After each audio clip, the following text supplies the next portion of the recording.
So let's pose two images before you. One is, of course, of what we've seen just now today in Ahmedabad and Gandhinagar, Prime Minister Modi's reach out to the United Arab Emirates. On the other side, as you can see, the Maldivian president is in China. And China clearly is spreading its influence across the region, in the Indian Ocean in particular. Therefore, we've got to raise the question that while the Prime Minister has been successful in his West Asia outreach, what about within the region itself?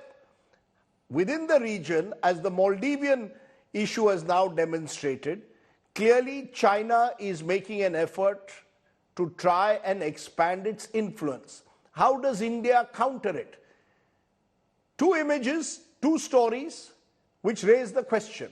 What are the hits and misses of Prime Minister Modi's diplomacy? Is the West Asia focus his big success? Has the neighborhood first policy really worked?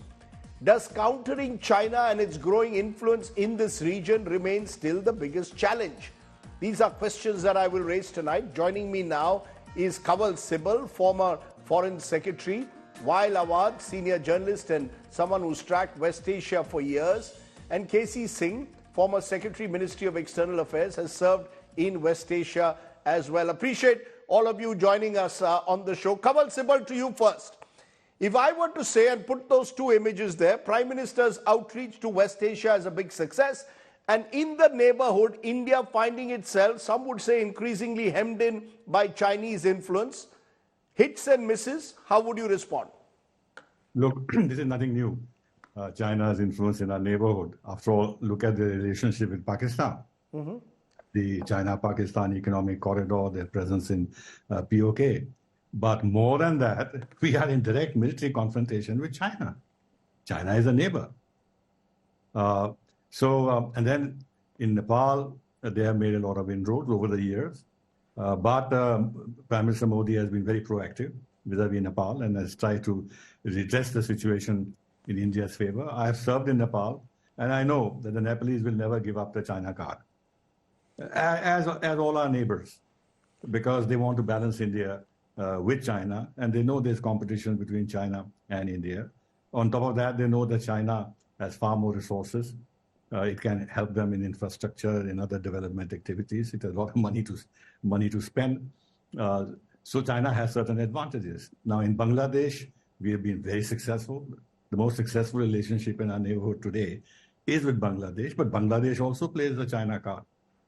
Sri Lanka, we have now established good ties with Sri Lanka, very good ties with Sri Lanka, and they have paid the price of becoming close to China, and they realize it. But nevertheless, they also play the China card.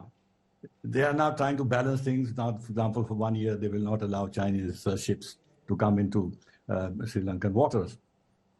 So you see, when it comes to hits and misses, one shouldn't assume that India or any other country is fully in control of the results of its foreign policy, because the foreign policy means that other players are also involved, and they have to reciprocate. They have their own interests. There can be clashes of interest. Look at United States, look at Russia, look at China. All of them have serious problems with their neighbors, as also in certain regions of the world.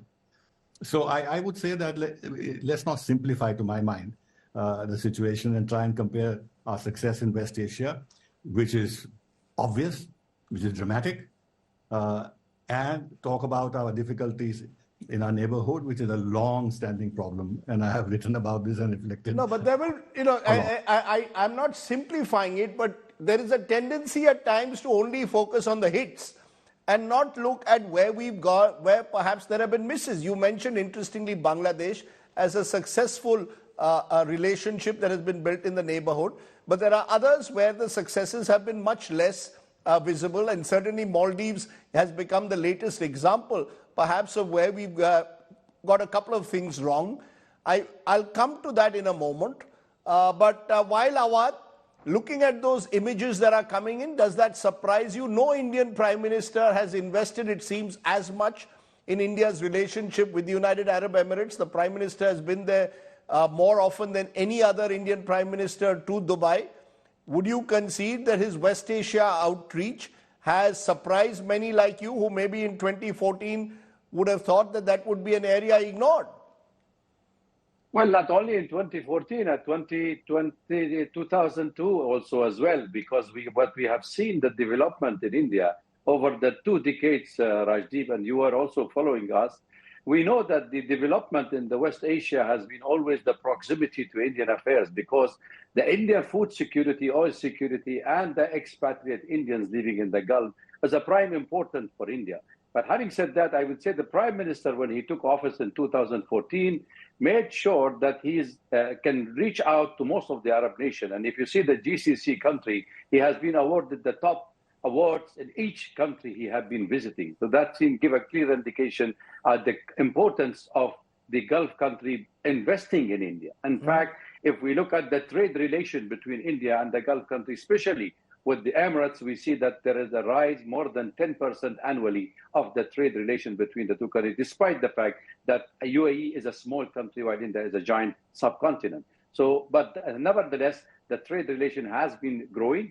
The strong bonds between India and the Arab world has been very good. And in fact, we always consider, Rajdeep, that India as a natural extension to West Asia. It's not that the separation has been there. So because we have relation goes for centuries, for lots of depth in history.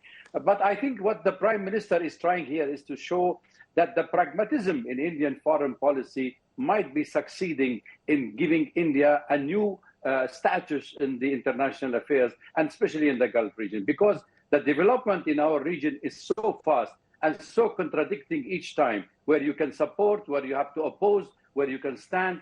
Some section in the Arab world see that the relation of India with one Arab state may not reflect the relation of India with the rest of the Arab country. I would just be cautious in saying that, because some of the Arab countries feel that the IMEC, where India is trying to promote India as an alternative route to the Chinese Silk Route with Saudi Arabia and Emirates and Jordan and Israel, may not reflect India's status as an Arab or a global reach to the rest of the Arab countries. So I think overall, the relation has been, over the years, has been growing strong. And I think Indian foreign policy has been a success story since the 90s onwards. KC Singh, your sense, Prime Minister Modi, his reach out to West Asia, has it surprised you? The reason I ask is because there was a sense when he came to power in 2014, will the Muslim world, the Islamic world, embrace Prime Minister Modi because of the backdrop of the 2002 riots? Instead, what we've seen is relations, particularly with certain countries like UAE, have strengthened immeasurably. Has that surprised you? Would you say this is a clear hit of the Prime Minister's diplomacy? Look, I spent 4.5 years in UAE, so the relationship was even then very close. Sheikh Mohammed bin Zayed came to India before I moved to Iran. He came to India. When I met him, I said, Your Highness, you promised to go to India. You haven't. So at a very short notice, he came.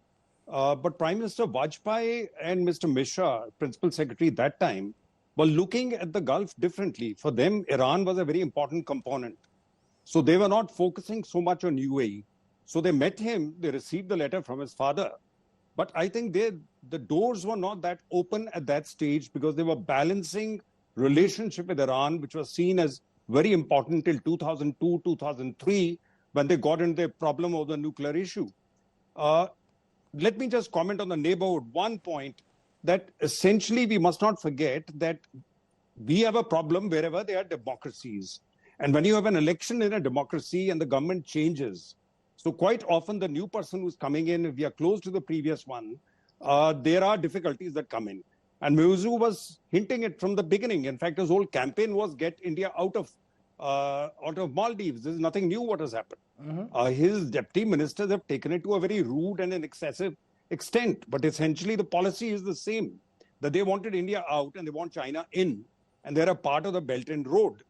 Now, therefore, similarly now Bangladesh, we can say, I've written a piece which will come out tomorrow, that we can say that Sheikh Hasina is close to us, she has won. But if there is no Sheikh Hasina, then you get Khalda Zia. If you have a very one-sided election and the entire opposition is opposing you, the Americans have called it a fixed election, then the other party that comes in, that then turns its policy around. So, there has to be a little balancing we haven't played that role. When we see we are very close to one government and that government has put the previous president in jail in Maldives, then if it changes, obviously there are going to be repercussions. So as a major power, we have to start playing both sides. You can't just play one side. Now, coming to the Gulf, I think let's not focus excessively on Emirates. There are huge divisions in the Gulf at the moment. And we can see what is happening in Qatar with 8 naval officers in jail. Kuwait is sort of not involved in it. And essentially, it's Abraham Accords. The Americans were trying to wean away Emirates and Saudi Arabia to create an alternative security order which balances the Iranian influence in the all across the Shia corridor. Now that has come apart after the Hamas thing. It's just not working because the Saudis are not willing to move forward. And we don't see an easy solution. So in a sense, Mohammed bin Zayed is an outlier because, he has not withdrawn from his engagement with Israel, whereas Saudi Arabia hasn't moved forward. Many of the other, Bahrain is quiet, even though they also joined the Abraham Accords. So there is a division in the Gulf, GCC, and between China, Russia, and Iran, they're trying to devise a new order. And that is the one which Americans are contesting. And Mohammed bin Zayed is a factor in that. You take the Houthis. Mohammed bin Zayed sent his forces to join the Emirati forces to fight the Houthis. And he had pulled them out. They could not fight the Houthis. Houthis are willing to die for their land. So you can have money, you can have all the Western equipment, but because your population is small and you don't have a history of military campaigns, so you can play these games, and Americans call them the little Sparta of the Gulf, and so on and so forth. So let's not exaggerate their role in the Gulf. It's limited, they're important for us, but then we are also 38% of the population is the Indian diaspora. So we've always been important. You make an important point about the differences that exist within the West Asian region. Qatar is an example that you cited. India at the moment would like to have its naval personnel returned. Qatar seems to be working within a different arc of influence. Kawal Sibal, you said don't simplify it into hits and misses. But do you believe somewhere that while we have been able to achieve much with West Asia in general, the fact is that in the neighborhood, the record is more spotty, if I may be allowed to use that word, because China in particular has been far more nimble, some suggest, in making efforts to reach out to these countries using that economic muscle in particular. Do you agree with that? Well, yes, China has been successful. Look at their BRI project. It might get slowed down. There are signs that it is slowing down. But nevertheless, they are in all corners of the world. And now there are counter strategies, by the Americans and the Europeans, and India is involved to see if they can promote alternative connectivity projects and leave the field totally free to China to keep spreading its wings. But China has a lot of economic power, a lot of financial power, and they will use it to the hilt. The rest of the world has to then devise strategies, as we are doing, Indo-Pacific, Quad, or what have you, to see if China can be deterred, or for that matter, what the Americans are doing, and we are partially doing. Keep the Chinese out from advanced technological areas so that their technology growth is slowed down. Whether they will succeed fully in this remains to be seen. But the important point is, foreign policy by any country is not made in a vacuum. There are other players. They have their own interests. They will balance you purely because of larger strategic reasons in order to have more strategic autonomy. After all, we talk about strategic autonomy. So they have their own ways to develop strategic autonomy and therefore bring in China, knowing that, as I said, China and India are in competition. So I would not say there are hits and misses or misses in that sense. After all, the neighbors also have to behave responsibly. Now, Muzu is simply not behaving responsibly at all. I mean, the Islamic card and the China card, knowing the dependence of Maldives on India. India is not going to act irresponsibly and close all doors, but they're taking a big risk in terms of alienating India. This is pathological, frankly. This doesn't make any sense from any point of view. They need to maintain good friendly ties with India, even as they go closer to China. But they have to you're saying that the neighbors themselves have to recognize that India also, particularly countries like the Maldives, have an important role to play. And Muizu perhaps has gone a shade too far. But I want to come back for a moment to West Asia, Mr. Awad, and the reference that I made. If I look at the Prime Minister's, again, personal image when he took office in 2014, let's call a spade a spade. There was a sense that because of what had happened in 2002, the Muslim world would not readily embrace Prime Minister Modi. Just the opposite has happened. The fact is, large parts of the Islamic world, it's not just UAE. There are other countries within that region, even within the OIC, who have been willing to have a dialogue with Prime Minister, including the Saudis. Should we not see that as an achievement of Prime Minister Modi? Well, I would say the leadership play a major role in any kind of relationship between countries. But let's say that also the job done by the bureaucrat like Mr. K.C. Singh and Mr. Sipal have done the ground job for building those relations, and that's their job. So in fact, whoever is in the office may not matter much. So you're saying this didn't change in 2014, that this has been building up over the last 25, 30 years? I think the economic situation, the global situation have turned most of the Arab countries, Rajdeep, into India, and they're looking east and acting east policy for one reason, that they know that their destiny is with the Asian country, especially China and India, where the economic growth is more than expected, and also because of the trade relation and because of the oil relation with them. And they have realized that this is the place for destiny. And in fact, if you look at the number of Indian investment in the Gulf region, it's surprisingly has been increasing. So therefore, I do believe that the Prime Minister played a major role. But also there are certain issues of foreign policy in India, or certain incidents took place in India. Certain countries took advantage of it to spoil Indian image in the Arab world. So that image is not that a glory for India, to be frank with you on your program. But I think the Prime Minister is trying to... No, is there a distinction between the ruling elites and the people? The Arab street thinks very differently to the ruling elite. Am I correct? Absolutely. There is a major difference between the two, but I would say that most of the Gulf countries follow their leaderships, and as they say, they follow their king or their prince. So there is not much of a change when it comes to relation with countries. But in general and overall, there are lots of resentment within some other Arab countries, which they feel that India has been deviating from its own independent foreign policy, sovereign foreign policy, and has been shifting toward Israel more than the Arab country, and mostly also taking advantage of certain incidents took place in India, where they're trying to project that as an anti-India. You know, K.C. Singh, if you were to look at Prime Minister Modi's diplomacy, how many marks would you be willing to give the Prime Minister for what he has achieved, and which, according to you, have been his 3 major hits and 3 major misses?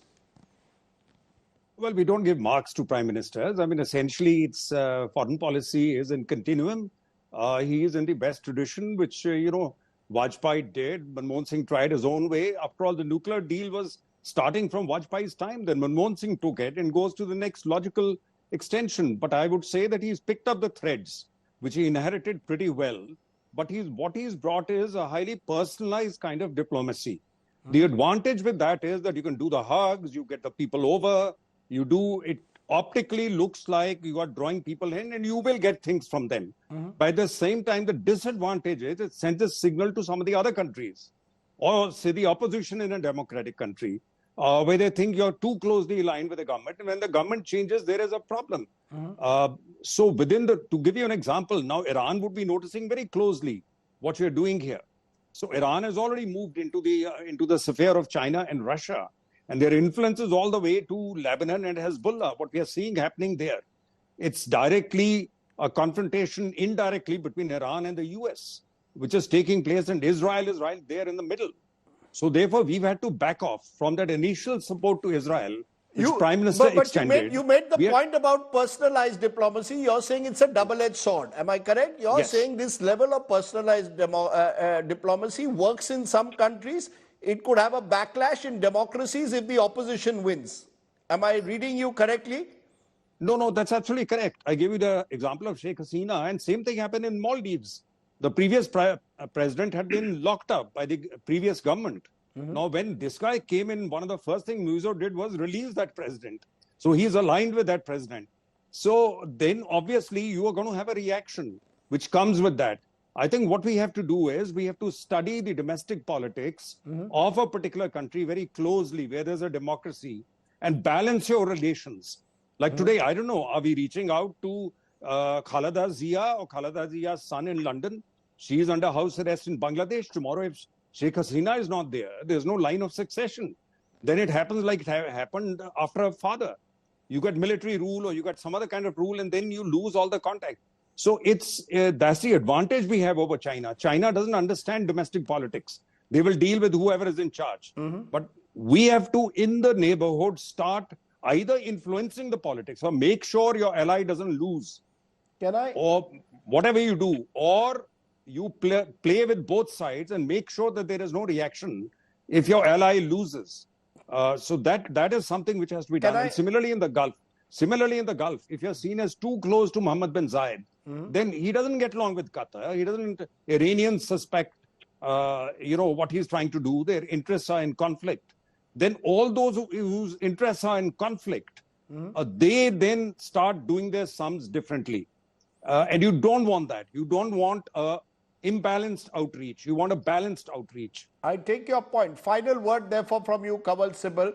The personalization of diplomacy, is that the strength, but could also be a weakness at times of Prime Minister Modi, as we've seen with China itself? The fact was, just a few years ago, we were on a jhula swinging away with the Chinese in Mahabalipuram, in Ahmedabad. Now we are in an eyeball-to-eyeball confrontation in a way on the border, and still not able to fully counter China's growing influence in the region. Look, Rajdeep, there is a system that operates. You may have a strong leadership with a strong personality, with a vision, with energy, but he cannot on his own pursue foreign policy objectives. It has to be supported by the system, by the bureaucracy, by the various ministries, position papers, choices, alternatives. He has then to discuss with other leaders and gauge what their priorities are, what their preferences are, whether there can be a way of trying and matching the objectives of the two sides. Plus, you see, and the other thing now is that, as you know, Rajdeep, now summit diplomacy has become the norm. Leaders are meeting all the time. Okay. G7, G20, this and that and that. So to that extent, the leaders now have a profile which is much larger than used to be the case. Okay. And they need to be giving direction to the country's objectives and goals. That's fine. That's part of the game. Okay, let's leave it there. Kanwal Sibal, KC Singh, Wael Awad, fascinating to hear your perspectives on the style of Prime Minister Modi's diplomacy. Thank you very much for joining us.